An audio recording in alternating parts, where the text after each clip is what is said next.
In the silence of the African dawn, the sound of a gun charging is the loudest truth. There are two ways to hold a rifle. One way points outward, to protect the harvest, the soil, and the children sleeping in their beds. That is the weapon of a republic. But there is another way. A way where the barrel points inward, at the very citizens it swore to defend. This is not a weapon of the state. It is the lock upon a throne. In the heart of East Africa, a shadow has grown.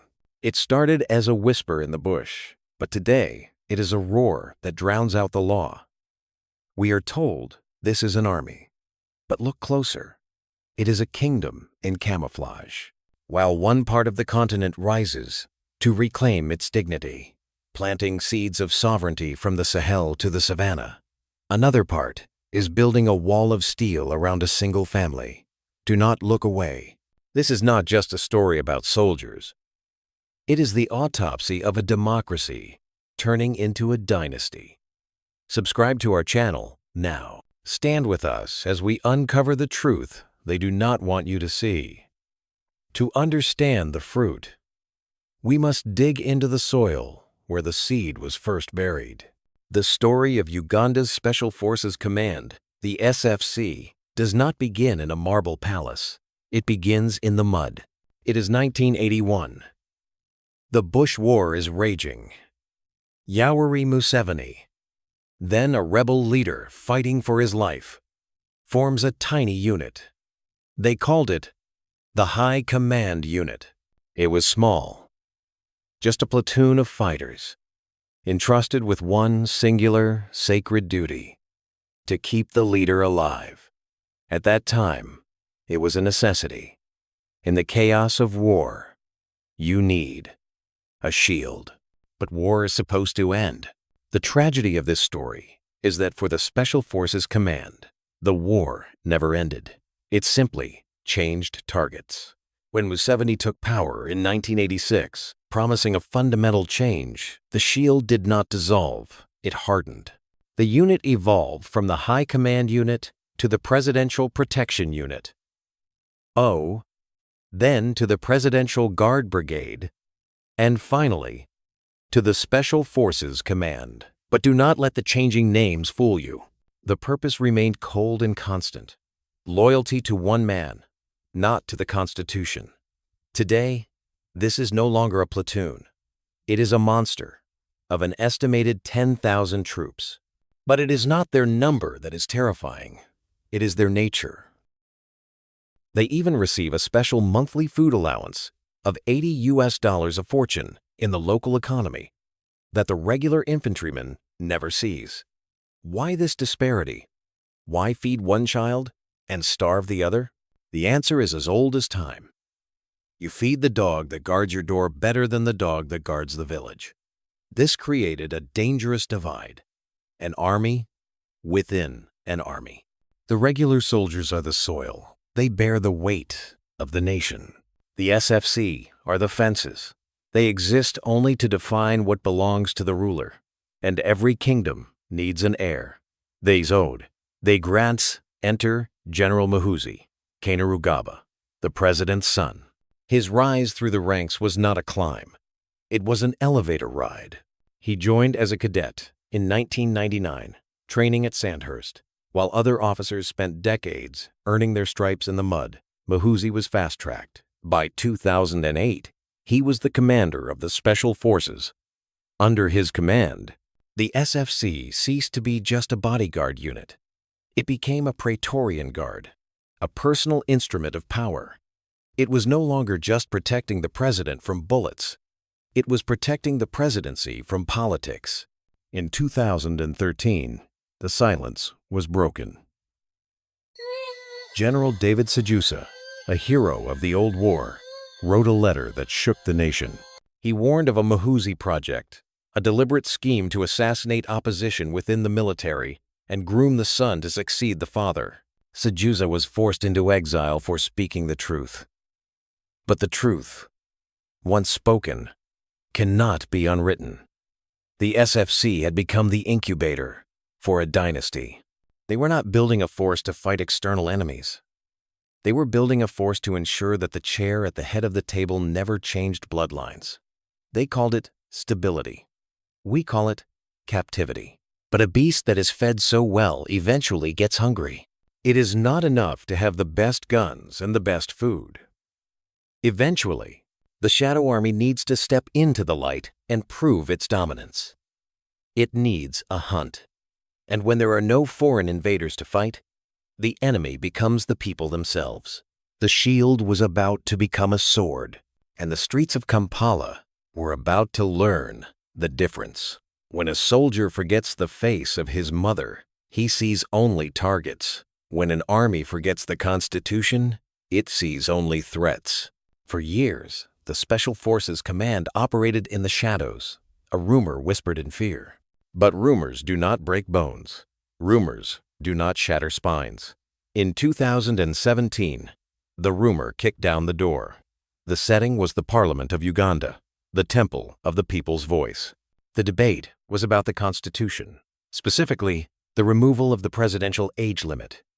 It was the last legal barrier, preventing President Museveni from ruling until death. The opposition stood firm. They used their words, their votes, their lawful rights, but the regime did not send lawyers. They sent the commandos. In scenes that shocked the world, men in plain clothes, operatives of the special forces, command stormed the parliamentary chamber. They did not come to debate. They came to dominate.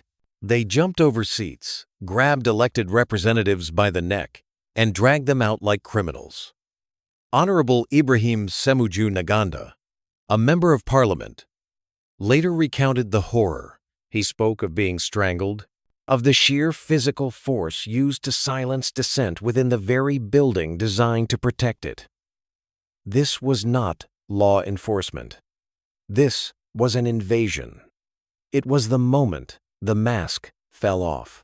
The message was clear. The law is paper.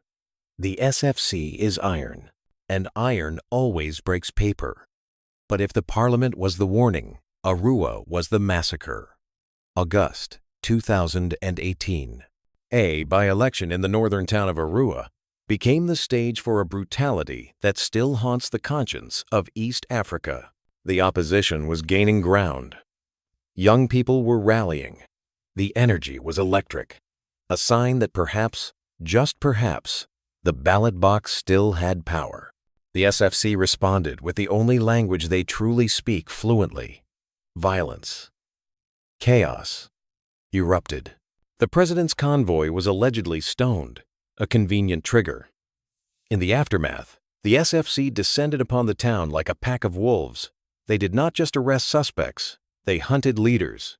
They found Robert Kyagulanyi, known to the world as Bobi Wine. He was not just a politician.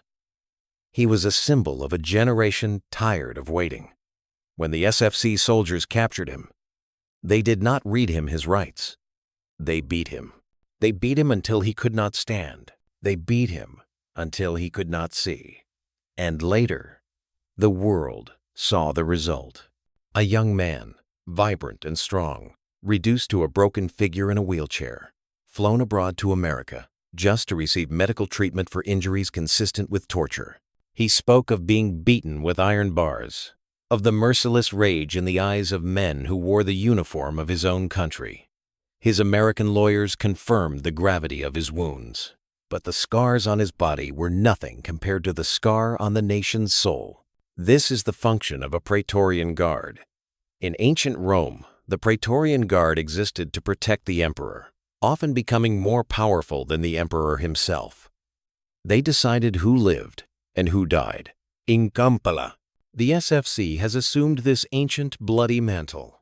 They are described by insiders as an army within an army. They answer to a separate chain of command. They are loyal to the general's son and the father's throne. When they strike, they do not strike enemies of the state. They strike rivals of the family. The United States, a longtime ally, could not stay silent. The State Department cited credible reports of torture and excessive force. The US Embassy was forced to cut ties with the SFC as early as 2016, recognizing that this unit had crossed a line that no democracy should tolerate. Yet, despite the condemnation, the machine grinds on. They called it maintaining order. We call it crushing hope. They claimed they were protecting the peace. We know they were protecting the power. The tragedy is not just the violence. The tragedy is the betrayal. These soldiers are sons of Uganda. They eat the same maize, walk the same roads, and speak the same languages as the people they beat. But something has been taken from them. Their duty to the flag has been replaced by a duty to a face. But while the hammer falls in Uganda, breaking the bones of those who dare to dream, the wind is changing direction elsewhere, in another part of the continent. A different story is being written. A story where the gun is not a tool of oppression, but a tool of liberation. They say power flows from the barrel of a gun. But what happens when the hand holding the gun decides to feed the people instead of shooting them? History teaches us that a gun is only as good as the hand that holds it and the heart that commands it. In Uganda, we have seen where the gun points. The Special Forces Command, the SFC, stands guard over the State House in Entebbe. They patrol the waters of Lake Victoria, not to ensure the fishermen are safe, but to secure the president's private islands. They are deployed to the Albertine Graben, not to ensure the local communities benefit from the Earth's wealth, but to ring-fence the multi-billion-dollar oil infrastructure for foreign corporations and the ruling elite. Their mandate is clear: protect the extraction, protect the export, protect the emperor. But 3,000 kilometers away, on the edge of the Sahara, a different philosophy is taking root. It is a philosophy that asks a dangerous question. What if the army did not serve the palace, but served the plow? In Burkina Faso, the definition of a soldier is being rewritten. Under the leadership of Captain Ibrahim Traoré, the military has not just been sent to the front lines of war. They have been sent to the front lines of hunger. While the SFC in Uganda receives a special $80 allowance to keep them loyal to a dynasty, soldiers in the Sahel are deployed to secure the harvest. This is the agricultural offensive. It is not a war against people. It is a war against dependency. In Uganda, the SFC beats opposition members of parliament to ensure a 79-year-old man can rule forever. In the Sahel, young officers are laying the first stones of gold refineries and tomato factories, declaring that the slave who is not able to take up his own revolt does not deserve pity. They are fighting to ensure that the gold of the land stays in the vaults of the nation, not in the banks of Switzerland. Look at the contrast. It is blinding.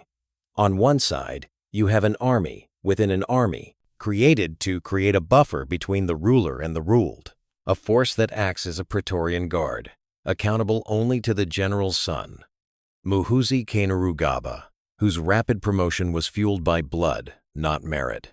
On the other side, you have an army that has removed the barriers between the soldier and the citizen. When terrorists threaten the villages in the Sahel, the army does not just send bullets, they send tractors. They understand that true security does not come from a silenced population. It comes from a fed population. The SFC defends the oil pipeline. The forces of the Sahel defend the food sovereignty. One is a mercenary force for its own government, renting out its skills to protect dictators in Equatorial Guinea or to fight America's wars in Somalia. The other is a revolutionary force, refusing foreign aid that comes with shackles, choosing instead to walk the hard, dusty road of self-reliance. They see juntas. They see instability. Why? Why is a soldier who protects a dictator called a peacekeeper, while a soldier who protects his nation's gold is called a rebel? The answer lies not in the morality of the gun, but in the hypocrisy of those who sell it. And that hypocrisy is about to be exposed. Why does the world stay silent? The United States Embassy in Kampala knows the truth. In 2016, They cut ties with the Special Forces Command, citing human rights concerns. When South Sudan collapsed into civil war in 2013, who rushed in to save the government in Juba? The SFC, under the command of Muhoozi Kainerugaba. When the president of Equatorial Guinea needed protection from his own people, who did he hire? He rented the SFC. The Special Forces Command has become the region's premier mercenary force. They are the rent-a-cop for failing regimes. As long as they keep the terrorists at bay in Mogadishu and the oil flowing in the Albertine Graben, the international community is willing to overlook the broken bones of opposition MPs in Kampala. They call Museveni a security partner. They call his son, Muhoozi, a military professional. But let a young leader in the Sahel stand up and say no. When Ibrahim Traoré, a man who has never rented his soldiers to a foreign power, demands that his country's resources benefit his own people, the West does not call him a partner. They call him a putschist. They call him a threat. They sanction his government and cut off aid, claiming they are defending democracy. The irony is suffocating. They support a regime in Uganda where a father prepares to hand the presidency to his son like a family heirloom, using a private army to crush dissent. Yet, they condemn a leader in Burkina Faso who is arming his own civilians to defend their villages from terrorists because he refuses to take orders from Paris or Washington. They do not fear the gun. They fear the example. They fear that if the youth of Uganda see what is happening in the Sahel, if they see that an army can be a builder of nations rather than a breaker of bodies, they might start to ask difficult questions. They might ask why their special forces are special only in their privileges, not in their patriotism. But the silence of the West cannot hold back the tide of time. Alliances built on convenience are like castles built on sand. And in Uganda, the tide is coming in fast. The president is over 80 years old. The son is waiting in the wings. But a kingdom built on fear has one fatal flaw. It only lasts as long as the fear does. As twilight falls on the reign of the 80-year-old patriarch, the shadow of the Special Forces Command grows longer. The question on every lip in Kampala is not if the transition will happen, but how violent it will be. A recent report titled Guns Everywhere paints a chilling picture of a warrior king scenario. It describes a future where the military with the SFC at its heart completely swallows the state, ruling not by consensus, but by decree. But there is a crack in the armor. By building an army within an army, the president has created a ticking time bomb. The regular soldiers of the UPDF, the men who fought the long wars in the bush, who bleed without special allowances, watch the SFC with growing resentment. They see the privileges. They see the arrogance. And history warns us what happens when a national army is divided against itself. Look north to Sudan. There, a parallel force, the Rapid Support Forces, grew so powerful that it eventually turned its guns on the regular army, plunging the nation into a catastrophic civil war. Uganda is dancing on the same precipice. If the Project Muhoozi succeeds, if the son takes the throne protected by his elite guard, will the old generals of the regular army salute, or will they rebel? The SFC is loyal to the family, but are they loyal to the flag? This is the danger of personalizing power. When you build a force to protect a person, you sacrifice the protection of the people. The SFC, packed with loyalists from the president's own region, risks becoming an ethnic militia in a multi-ethnic land. Nicholas Ngoba, a political analyst, warned that those who feed from this militarized patronage will cling to power by hook or crook. They have too much to lose. They cannot afford a democratic transition because a true democracy would ask where the money went. It would ask where the missing people are. So, the future stands at a crossroads. One path leads to the Mad King, a militarized dynasty where the SFC enforces silence with the barrel of a gun, and the republic dies in the dark. The other path is the one they fear. It is the path where the soldier remembers his oath. It is the path where the young officer in the SFC looks at his brother in the village and realizes that his duty is not to the man in the palace, but to the mother in the market. The guns are already cocked. The scripts are written. But the final act of this tragedy is not yet set in stone. History will not ask how many enemies you killed to stay in power. It will ask what you built that could survive without you. The story of the Special Forces Command in Uganda is not just a local tragedy. It is a continental warning. It is a mirror held up to the face of power, forcing us to ask the ultimate question: what is an army for? Is it a tool to protect a family's fortune? To keep a warrior king on the throne while the nation hungers? Or is it a shield for the people, a guardian of the soil, and a guarantor of dignity? We have seen the shadow. We have seen how the SFC, with its special allowances and foreign training, has turned the Pearl of Africa into a prison for its own children. We have seen the cost of silence, the broken bodies of MPs, the exiled generals, and the fear that whispers in every marketplace in Kampala. But across the vast expanse of this continent, another wind is blowing. In Burkina Faso, the narrative is being rewritten. There, the gun is being used to clear the fields for the harvest, not to clear the streets for a motorcade. The soldiers are not mercenaries for foreign powers. They are the builders of their own destiny. The spirit we see rising in the Sahel, embodied by leaders like Ibrahim Traoré, reminds us that a uniform can be a symbol of service, not suppression. It proves that when a soldier remembers his oath to the land, to the soil, he becomes unbreakable.